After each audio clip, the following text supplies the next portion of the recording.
ओम नीलांजनं समाभासं रविपुत्रं यमाग्रजं छायामार्तंड संभूतं तम नमामि शनिश्चरम्। नमस्कार, स्वागत है आपका आचार्य वाणी में। मैं आचार्य विक्रमादित्य आपके साथ हूँ और आज हम बात करने जा रहे हैं मेष राशि, संसार की पहली राशि जिसमें संसार उत्पन्न हुआ।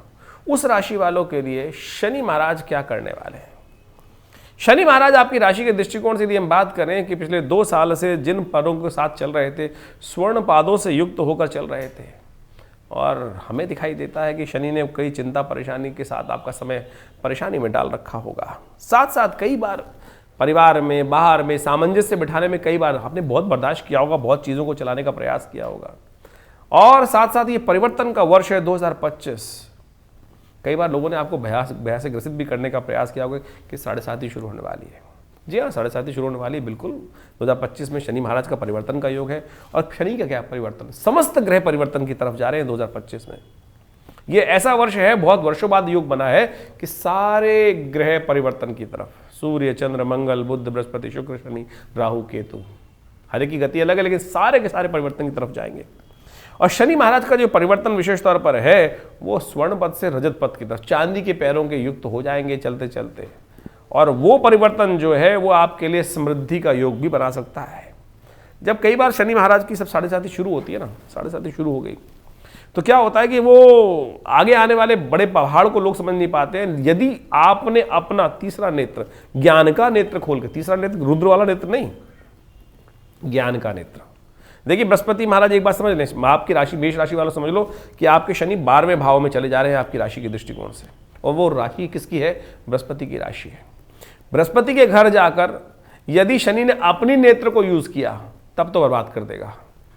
और यदि बृहस्पति के नेत्र का, बृहस्पति का आवरण उसके ऊपर आपने उड़वा दिया तो आप समझें कि 7.5 का नेगेटिव प्रभाव आप बचा सकते हो। इस बात का समझना बस अच्छी बात यही है।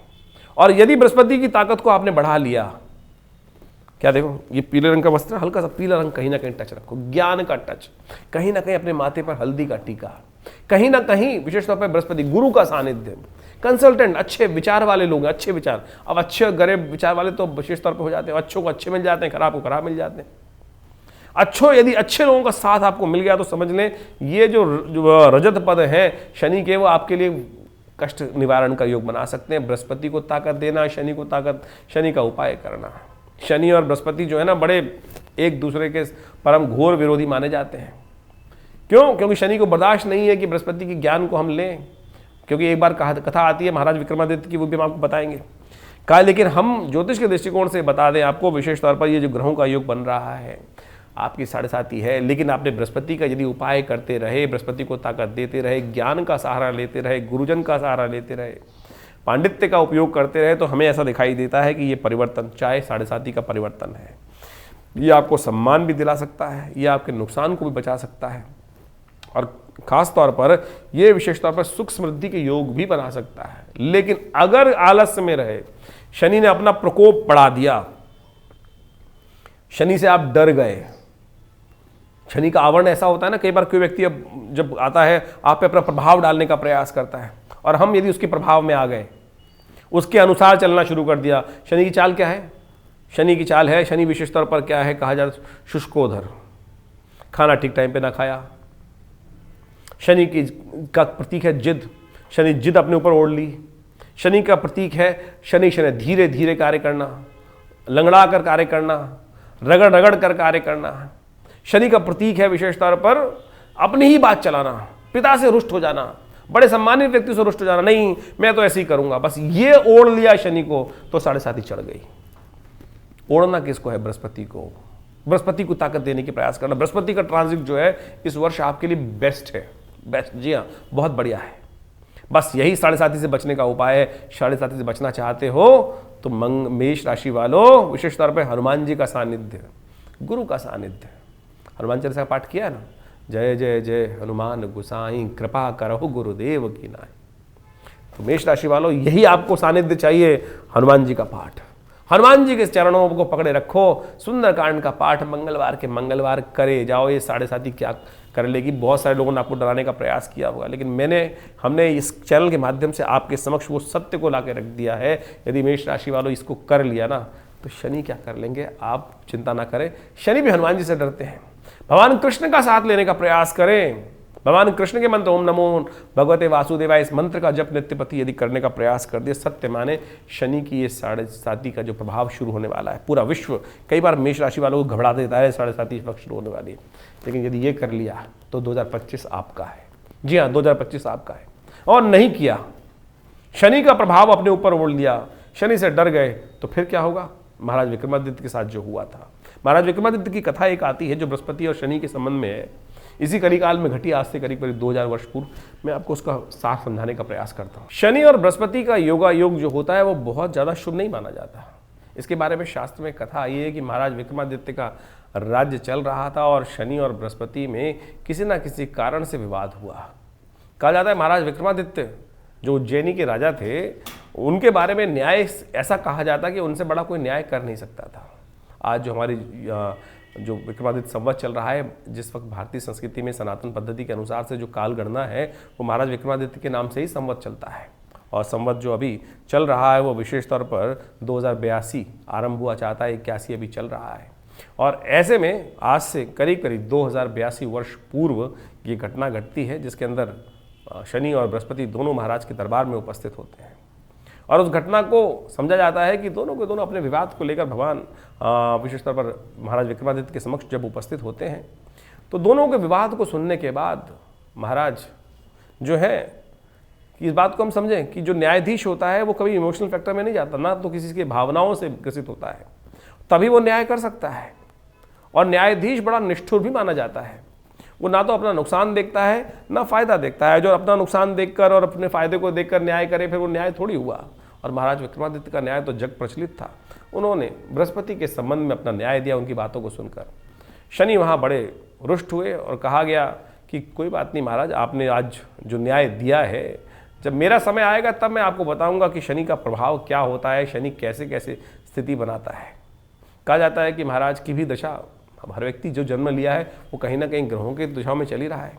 तो महाराज विक्रमादित्य के जीवन में जब शनि की दशा आने वाली थी तो उनके राज पुरोहित इत्यादि, राज ज्योतिषी इत्यादियों ने कहा कि महाराज आपकी शनि की महादशा आने वाली है। और जब राजा के ऊपर शनि की महादशा आती है तो राज्य के अंदर भयावह स्थिति उत्पन्न होती है और अकाल पड़ जाता है। पूरी जो प्रजा है उसको भी राजा के जीवन का जो त्रास है, वो उस दशा का त्रास जो है भोगना पड़ता है। तो महाराज ने कहा मेरी दशा के कारण से मेरी प्रजा उसकी भागी बने तो ये तो उचित नहीं है।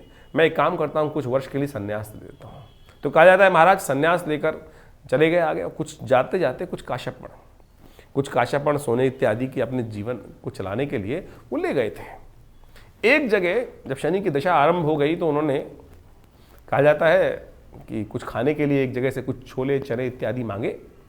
तो उस खोमचे वाले ने, जो बाजार में बैठा था, हाट पे बैठा था, उसने वो दिए और महाराज ने अपने कुछ सिक्के निकाल कर वहाँ उसके पास रख दिए। और जब जैसे ही वो रखे, शनि की दशा के प्रभाव से वो जो सिक्के जो थे वो कोयले बन गए। महाराज को बर्तन मांजने पड़े। ये शनि के दुष्प्रभाव का जीवन में नतीजा है। इसलिए जब महाराज विक्रमादित्य के जीवन में शनि का दुष्प्रभाव हुआ तो हम सब तो बहुत छोटे छोटे हैं। तो इसलिए शास्त्र में कहा गया है कि शनि का प्रभाव बड़ा नेगेटिव भी हो सकता है। खैर, ये तो उनके जीवन में परीक्षा थी शनि महाराज की। बाद में शनि महाराज जब उनके समक्ष उपस्थित होते हैं तो वो भाव सब ठीक कर देते हैं कि महाराज आपके तो न्याय की परीक्षा ले रहा था मैं, न्याय की परीक्षा के लिए आप पूरी तरह से उत्तीर्ण हुए। उसके अंदर बहुत लंबी चौड़ी कथा है, मैं उस कथा को यहाँ वर्णन करना बहुत लंबा हो जाएगा। लेकिन शास्त्र में समझें कि ऐसी कथा भी विद्यमान है। न्यायाधीश के दृष्टिकोण से इन बातों को हमको समझना चाहिए और महाराज विक्रमादित्य ने उस न्याय को वहाँ प्रतिपादित किया। तो इसके अनुसार से आपके जीवन में शनि का जो प्रभाव चल रहा है वो यदि उसको समझते हुए कार्य कर लें आप तो बहुत अच्छा रहेगा। इस राशि के दृष्टिकोण से जो हमने आपको उपाय बताए हैं उनको सही रूप से अवश्य करने का प्रयास कीजिएगा और उन समस्त उपायों को हम आपके समक्ष उपस्थित भी करेंगे। तो उन सही रूप से समझकर कार्य करेंगे तो बहुत अच्छा रहेगा। शनि को मनाने के शास्त्र में अनेक उपाय बताए गए हैं। शनि वास्तविक तौर पर जीवन में जो भी कार्य करते हैं हमारे कर्मानुसार ही फल प्रदान करते हैं। इस बात को हमको अच्छे से समझ लेना चाहिए। शास्त्र में बहुत सारी विचित्र विचित्र विडंबनाएं, विचित्र विचित्र कथाएं उपस्थित हैं और उन सब कथाओं के माध्यम से हमें समझना चाहिए। एक बार एक शास्त्र में अद्भुत कथा आती है जिसके अंतर्गत शनि महाराज का संबंध भगवान कृष्ण के साथ स्थापित किया गया है। शास्त्र में कहा जाता है कि एक बार शनि महाराज भगवान कृष्ण के काल में बड़े संसार से परेशान थे। संसार से परेशान होकर, क्योंकि हर कोई जीवन में शनि महाराज की बात जब करता है तो शनि भयग्रस्त हो जाता है, और तो और कहीं ना कहीं मन से कहता ही है कि शनि महाराज बड़े क्रूर हैं। कहीं ना कहीं मनोभाव डरते हुए इस बात को मन ही मन रखता है, मुख से तो नहीं बोलता है कि शनि के प्रताप के कारण ही जीवन में कष्ट हुआ।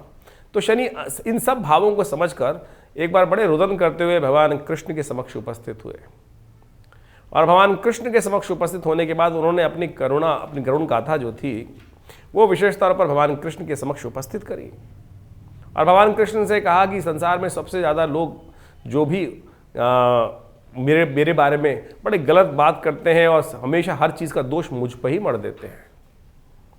तो बड़े रुदन में थे, बड़े रो रहे थे शनि महाराज कहा जाता है। तो भगवान कृष्ण ने उनको अपने ब्रजमंडल में स्थापित किया, और वो क्षेत्र जो है कोकिला वन के अंदर आज भी शनिदेव का वो मंदिर जो है वो विशेष तौर पर स्थित है, और कहा जाता है कि भगवान कृष्ण ने ही ब्रजमंडल में उनको वो स्थान दिया कि तुम मेरे सानिध्य में रहो, और जब जो भी ये आशीर्वाद जरूर शनि को विशेष तौर पर वहाँ देना पड़ा, भगवान को आश्वस्त देना पड़ा कि जो भी वहाँ शनि महाराज के दर्शन करने को आएगा उनके जीवन के जो भी कष्ट होंगे शनि उनको परेशान नहीं करेंगे। देखिए कई बार क्या होता है कि जीवन में शास्त्र में तो कहा गया अवश्य में वो भोक्तव्यम कृतम कर्म शुभाशुभम, लेकिन क्या होता है कि कई बार अनायास ही कर्म होते चले जाते हैं, और जब अनायास हो जाते हैं तो व्यक्ति को पश्चाताप करने का मौका भी नहीं मिलता है, और उस पर जीवन में दंड जो है विशेष तौर पर मिलना ही है, निश्चित है वो तो। और एक बात मान लें, दंड जो है ना, न्यायाधीश जो होता है वो हाँ कई बार क्या होता है कि हम लोग सोचते हैं इमोशनल पॉइंट ऑफ व्यू से कि वो कहीं ना कहीं माफ़ कर देगा। न्याय या तो होगा या नहीं होगा, वहाँ विशेष तौर पर भावनाओं का महत्व नहीं है, और न्यायाधीश जो होता है बड़ा निष्ठुर माना जाता है। अगर न्यायाधीश निष्ठुर नहीं होगा तो शायद न्याय हो ही नहीं पाएगा। इसलिए शनि महाराज जो हैं वो कहा जाता है तुष्टो ददासि वै राज्यम रुष्टो हर्षित क्षणात्, और उनका जो प्रभाव मंडल इसी प्रकार से है कि यदि किस पे तुष्ट हो जाए, किसी पे संतुष्ट हो जाए तो राज्य तुरंत दे दें, और रुष्ट हो जाए तो राज्य एक क्षण में समस्त प्रकार से हर लें। तो शनि महाराज ने वो बात भगवान के पास रखी, बिल्कुल जैसा आप कह रहे हैं वैसा होगा कि जो आपका भक्त, भगवान का भक्त, भगवान कृष्ण का भक्त, विष्णु जी का भक्त, वहाँ पर जाकर शनि महाराज के निमित्त विशेष तौर पर तेल इत्यादि जो भी अनेक शास्त्र में उपाय बताए गए हैं, दरिद्रों की सेवा करना, गरीबों की सेवा करना, परित्यक्तों की सेवा करना, हनुमान जी का पाठ करना, ये सब चीज़ें जो भी करेगा उसके जीवन के कष्ट दूर होने के अद्भुत योग बन जाएंगे। और यदि कोकिला वन में जाएंगे ना आप तो वहाँ बंदर बहुत है, और शनि का एक बहुत विशेष उपाय है जो हनुमान जी के साथ संबंध करता है। वहाँ पर मंगलवार के दिन गुड़ चना इत्यादि यदि वानरों को दे तो कहा जाता है कि शनि के बहुत सारे दुष्प्रभावों को दूर करने के लिए भी बहुत अद्भुत योग बन जाता है। शनि के अनेक उपाय शास्त्र में वर्णित हैं। एक उपाय बहुत विचित्र है, वो भी आपको ध्यान देना चाहिए। यदि शनि परेशान कर रहे हों तो कौवे, जब भी आप भोजन करें तो उसका एक ग्रास निकाल कर कौवे के निमित्त डाल दें। ग्रास तोड़ा और कौवे के निमित्त डाल दिया, देखिएगा ये अद्भुत रूप से आपकी रक्षा करने का योग बनाएगा, कष्टों को दूर करने का योग बनाएगा। शनि कैसा ही प्रभाव नेगेटिव जीवन में उत्पन्न कर रहे हों, ये तो एक आदत डाल लीजिए। वैसे तो भारतीय संस्कृति में बल विश्वदेव यज्ञ विशेष तौर पर कहा गया, पंचमहाभूत यज्ञ करने की जो बात की गई है बल विश्वदेव, उसमें काक के निमित्त जो विशेषतः बलि नित्यप्रति निकालने की परंपरा ही है। चींटी के प्रति वो बलि निकालने के लिए परंपरा ही है। श्वान के प्रति वो एक भोजन का हिस्सा निकालने की परंपरा भारतीय संस्कृति में तो विशेष तौर पर रखी गई है, जैसे गऊ और ब्राह्मण के लिए रखी गई है, उसी प्रकार से इन तीन चीज़ों के लिए भी रखी ही गई है। तो इनमें से यदि काक और श्वान के प्रति आप नित्य प्रति ये कार्य कर लेते हैं तो शनि कैसे भी, शनि के बहुत सारे दुष्प्रभाव जो है वो भी जीवन से दूर हो जाते हैं। तो इन छोटे छोटे उपायों को अपने जीवन में हमको स्थान देने का प्रयास करना चाहिए। दिव्यांग व्यक्ति मिल जाए उसको कंबल इत्यादि का, ऊनी वस्त्र इत्यादि का दान करने का आप प्रयास करें। काले विशेष तौर पर तिल का तेल जो है वो भी शनि के निमित्त दान करने के लिए सबसे श्रेष्ठ माना जाता है। शनि स्तोत्र पाठ हमने पहले भी आपको बताया, उसका यदि आप पाठ नित्य प्रति कर लें तो वो भी आपके लिए बहुत अद्भुत कार्य करेगा। शनि के तमाम दुष्प्रभावों को जीवन से दूर करने का रास्ता अवश्य आपको प्रदान करेगा सुंदर रूप से। तो शनि का ये प्रभाव इस वर्ष किस प्रकार से परिवर्तन का योग बना रहा है ये आपने बहुत अच्छे से समझने का प्रयास किया। इसके बाद भी आप ये समझें कि आपकी जन्मपत्री में आपकी राशि के दृष्टिकोण से कहाँ कुछ क्या प्रभाव दे रहा है, दशाएं कौन सी चल रही हैं। गोचर के दृष्टिकोण से तो ये हमने आपके समक्ष ये भाव 2025 में किस प्रकार का शनि योग शनि का रहने वाला है ये आपने समझने का प्रयास कर ही लिया होगा, समझाने का हमने एक प्रयास किया है। तो इसके बाद भी जन्मपत्री में कौन सी दशाएं चल रही हैं, जन्मपत्री में ग्रह आपके किस प्रकार से बैठे हैं। अब किसी का शनि योग कारक है कुंडली के अंदर, जैसे तुला राशि में शनि योग कारक हो जाता है, या शनि किसी का विशेष रूप वृषभ राशि भी किसी की है तब भी उसमें योग कारक हो जाता है, या किसी की मकर राशि है या कुंभ राशि है, शनि उसमें लग्नेश हो जाते हैं तो योग कारक बन जाते हैं, तो उसमें शनि नेगेटिव नहीं रहते हैं। तो आपको ये समझना पड़ेगा कि फिर आपके लिए कौन कौन से किस प्रकार के ग्रह योग बन रहे हैं। उसके लिए अच्छा है कि इस जो हम प्रेडिक्शन हम बताते हैं ये तो राशि के दृष्टिकोण से गोचर के प्रभाव को बताते हैं, अच्छे से उन काल गणनाओं को समझकर फिर अपने जीवन में किस किस प्रकार का समय योग चल रहा है उसको यदि समझते हुए कार्य करेंगे तो आप समय को सही से पहचान सकते हैं और अपने जीवन के कष्टों को पहले से समझकर उनके निवारण का रास्ता भी सही रूप से अपना सकते हैं। देखिए, ज्योतिष के अंतर्गत इस बात को हमें समझना चाहिए कि कष्टों का निवारण करने का रास्ता अनेक है। सबसे पहले तो अगर कोई भाव पूजा वाला आदमी है, सरल हृदय व्यक्ति है जो भक्ति भाव से प्रार्थना भी करता है तो उसके लिए तो पूजा पाठ के बहुत सारे उपाय बताए गए हैं। लेकिन यदि कोई कॉम्युनिस्ट है, बिल्कुल पूजा पाठ करता ही नहीं है, भगवान को मानता ही नहीं है और सो कॉल्ड अपने आप को मॉडर्न कहता है या किसी और धर्म से संबंध रखता है, तो आप समझें किसी और पंथ का मान्यता वाला व्यक्ति है और उसको हमारे जो उपाय बताए उस पर नहीं समझ में आता तो क्या कर सकता है वो। जी हाँ, उपाय उनके लिए भी होते ना, तो प्रैक्टिकल रूप में आप समझने का प्रयास करें कि जो भी ग्रह योग है वो हमारे लिए किस किस योग के लिए अच्छे हैं, किसके लिए खराब है। अगर किसी व्यक्ति की कुंडली में शनि महाराज का या किसी ग्रह का योग बोल रहा है कि व्यवसाय के लिए खराब है और फिर भी वो व्यक्ति आने वाले समय में उस व्यवसाय की तरफ ही आकर्षित हो रहा है, तब क्या फंसेगा, नुकसान कराएगा। यदि किसी के लिए जीवन में लिखा है कि इस समय में इस कार्य में करने से कहीं ना कहीं सम्मान पे दाग लगने के योग हैं, तो सबसे पहले क्या करना चाहिए, अरे बच के काम करो। किसी का दुर्घटना का योग है तो भाई गाड़ी इत्यादि सावधानी से चलाओ, ये भी तो उपाय ही हैं। आप रास्ते में जा रहे हैं कहीं और वहाँ सरकार लिख के लगा देती है this is accident prone area, drive safely. आपके सबकॉन्शियस माइंड पर उसको पढ़ते ही क्या होता है, अरे एक्सीडेंट होते हैं, आप थोड़ा गाड़ी धीरे से चला लो। जितने लोग धीरे से चलाएंगे तो कम से कम आप ये मान के चलें बहुत अत्यधिक मात्रा में जो एक्सीडेंट होते हैं वो बच जाते हैं। तो ये सब उपाय ही तो हैं। इनको करने से, समझने से केवल मंत्र जाप या स्तोत्र पाठ या दान पुण्य यही उपाय नहीं है, हर प्रकार के उपाय हैं, उनको हमको समझने का प्रयास करना चाहिए। हाँ, मंत्र का एक सुपर नेचुरल प्रभाव जरूर है, अध्यात्म का एक सुपर नेचुरल प्रभाव जो है वो अलग एक महत्व रखता है। और एक अब देखिए, भविष्य जो है, भविष्य की घटनाएं जो हैं जीवन में जो कर्म के अनुसार से बनी है वो अवश्यंभावी हैं। हाँ, इतना ज़रूर है कि सूली का हल्का सा सूल बन जाए, एक बहुत बड़ी समस्या का छोटा सा रूप में उन कष्ट के निवारण करने के लिए के रास्ते बिल्कुल बन सकते हैं, और वो आपके कर्म के अनुसार, ये भी कर्म ही है, प्रत्यक्ष रूप से कर्म भी कर्म ही है। तो इसलिए ऐसी विडंबना मन में ना पालें कि ज्योतिष में है अरे पूजा पाठ करना पड़ेगा, भगवान का जप करना, अरे कर लो तो बहुत अच्छा है, कर लो तो बहुत अच्छा है, सरलता देगा। अध्यात्म पूरे विश्व में अब तो रिसर्च करके बताया जा रहा है कि जितना व्यक्ति आध्यात्मिक होगा उतने जीवन में उसकी बहुत सारी एंजाइटी संबंधी समस्या, शारीरिक तौर पे व्याधि रूप समस्या, मानसिक तौर पे समस्याएं कम होंगी, लंबा जिएगा।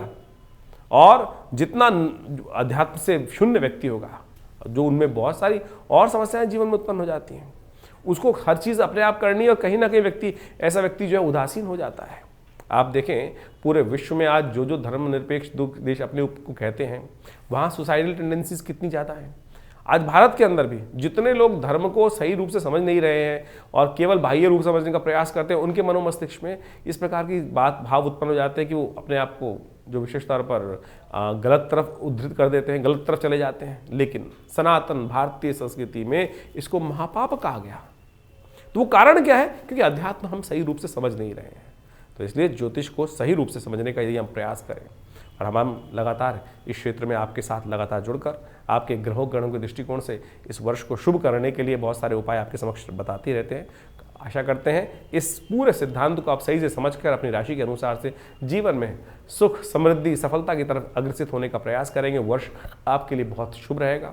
और कोई खास समस्या है तो चिंता ना करें, आप हमारे आश्रम से जुड़कर फ़ोन नंबर्स पर संपर्क साध कर अपनी समस्याओं का निवारण कर सकते हैं।